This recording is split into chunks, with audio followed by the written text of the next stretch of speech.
Madame, Monsieur, bonjour et merci de nous rejoindre pour ce deuxième numéro de l'invité de Gildas Maïla. Après avoir parlé du BCBTP, Bureau de contrôle et bâtiment des travaux publics, aujourd'hui nous allons vous parler de l'Agence congolaise pour la création d'entreprises. Vous le savez, dans un pays, c'est le secteur privé qui tire la richesse, qui crée la richesse. C'est le secteur privé qui crée l'emploi. Aujourd'hui, nous allons poser des questions autour de la création d'entreprises. Combien faut-il débourser? Quel est le rôle de l'ACPCE au sein du climat des affaires? Tout cela dans un entretien exclusif avec le directeur général de l'ACPCE, M. Dieumerci Emerian Kibangou. Merci de nous suivre. Vous avez une entreprise informelle et un projet à maturité, mais vous ne savez pas par où commencer. Bienvenue à l'Agence congolaise pour la création d'entreprises, votre premier partenaire pour la création d'une entreprise individuelle, d'une société ou d'une succursale. Nous vous accompagnons dans toutes les étapes. Formalités administratives simplifiées, conseils et expertise adaptés à vos besoins, accès aux meilleures opportunités d'affaires. Placée sous la tutelle du ministère des Petites, Moyennes Entreprises et de l'Artisanat, et née des cendres du Centre des formalités des entreprises, l'Agence congolaise pour la création des entreprises est le guichet unique des formalités administratives des entreprises habilitées à recevoir les déclarations de création, de modifications diverses, de mise à jour, de duplicata et de radiation d'entreprises. L'État a confié à l'ACPCE une mission essentielle, celle de faciliter et simplifier les formalités de création d'entreprises en permettant aux porteurs de projets ou chefs d'entreprise d'effectuer en un lieu unique, en un seul paiement et sur un même document, les formalités administratives d'entreprise. Au terme du processus, l'ACPCE délivre tous les documents attestant de la création d'une entreprise. Contact, rendez-vous dans nos bureaux ou visitez notre site web pour lancer votre aventure maintenant. Téléphone 06 766 81 72 info@acpce.cg www.acpce.cg. Agence congolaise pour la création d'entreprises, l'avenir commence ici. Transformez vos idées en projets concrets.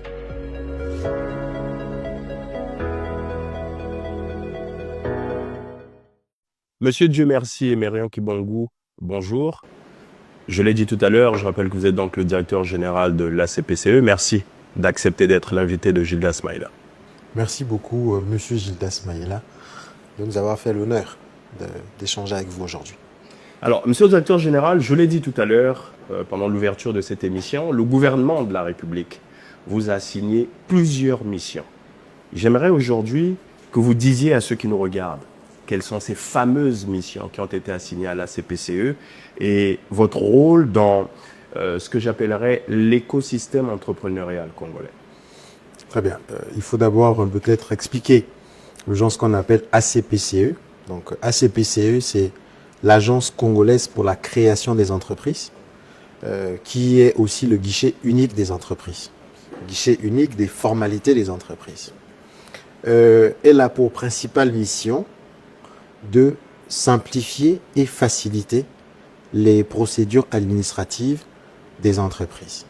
Et ses principales missions sont déclinées en deux grands pôles d'action, à savoir la simplification et la facilitation à la création, mais également la tenue du fichier national des statistiques des entreprises.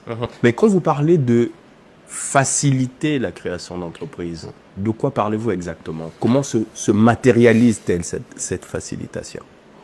Bon, vous et moi, on est d'une nouvelle génération, on n'a peut-être pas l'histoire, mais sinon en réalité, au commencement du CFE...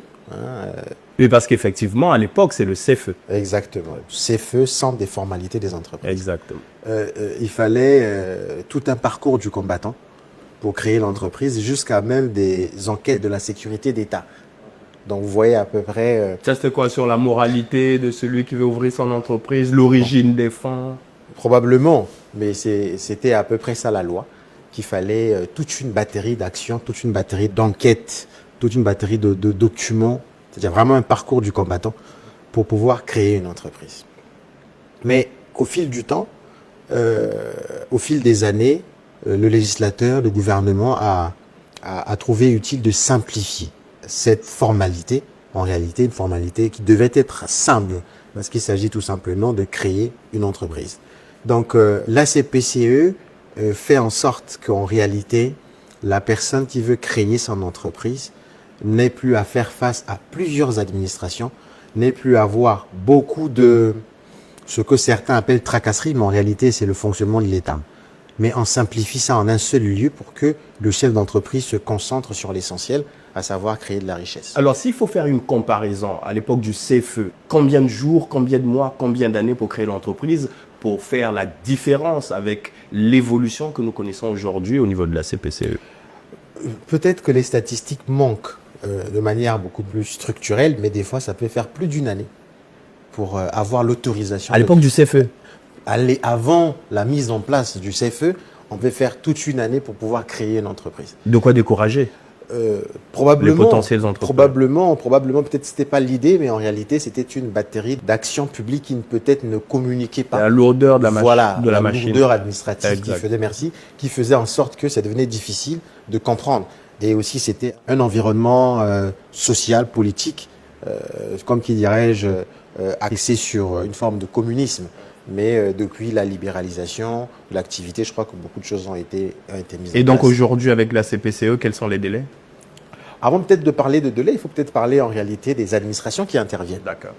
Parce que la CPCE, qui est guichet unique des entreprises, mais regroupe en réalité en son sein toute une série d'administrations. Nous avons le greffe, les greffes des tribunaux de commerce ou des structures assimilées.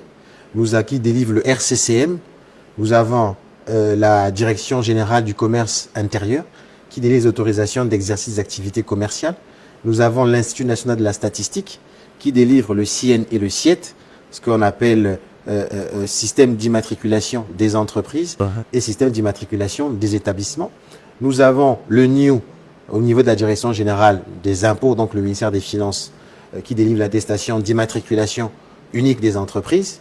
Et nous avons également la CNSS qui délivre l'attestation d'affiliation de l'employeur.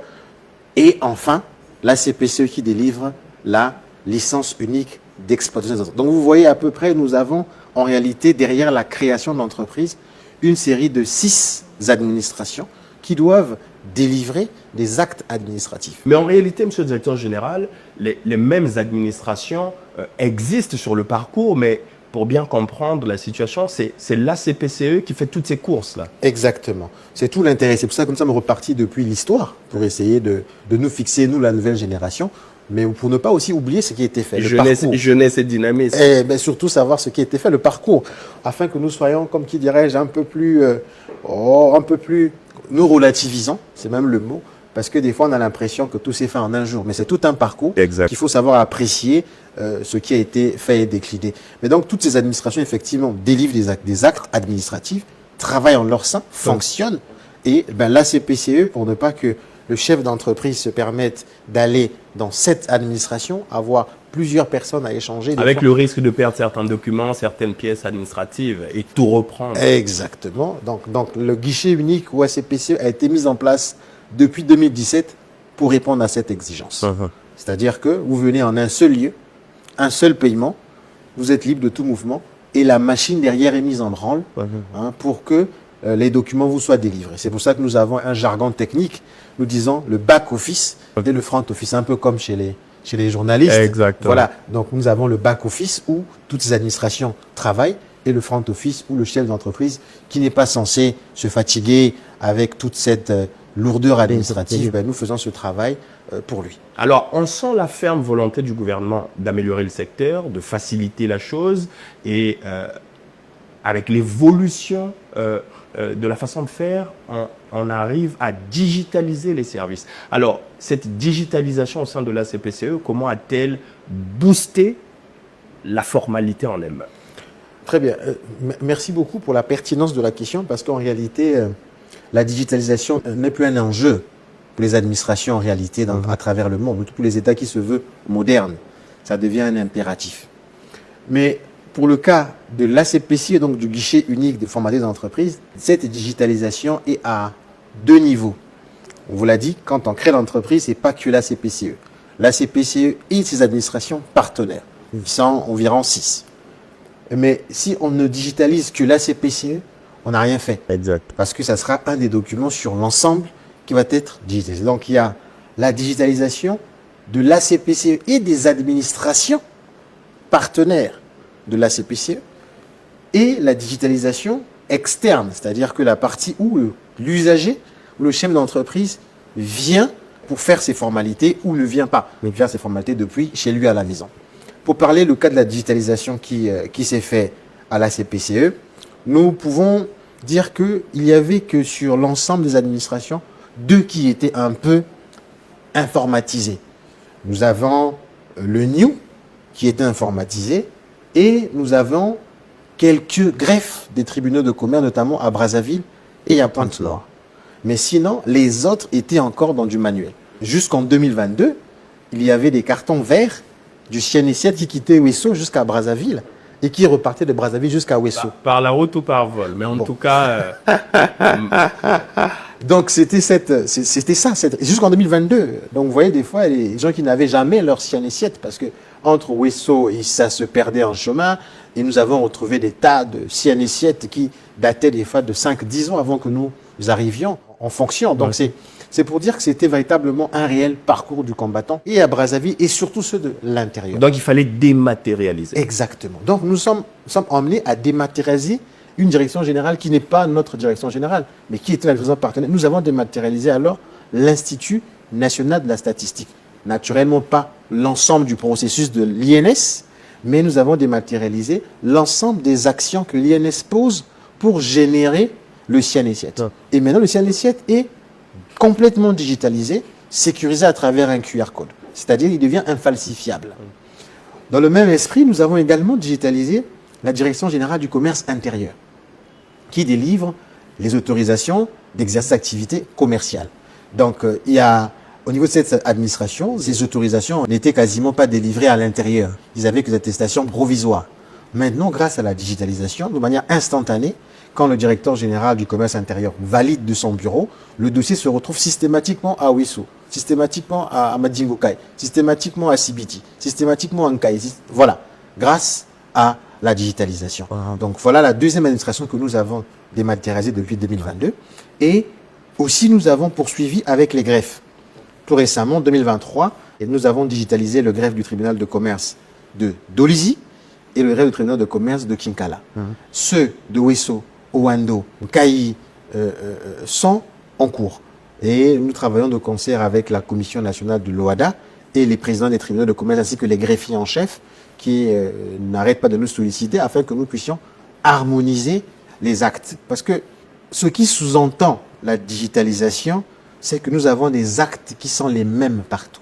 Dans notre pays, votre RCCM de Wando est différent de celui de Pointe-Noire, alors que c'est le même pays. Il faut uniformiser. Il faut uniformiser pour que l'activité commerciale puisse être sécurisée. Donc d'où l'exercice qui se met en place. Et enfin, nous avons digitalisé l'ensemble des procédures qui se passaient au sein de l'ACPCE à travers la licence unique d'exploitation d'entreprise. On aura l'occasion de revenir vers une autre émission pour parler de cette révolution qui est un primat mondial que le Congo peut être fier de présenter.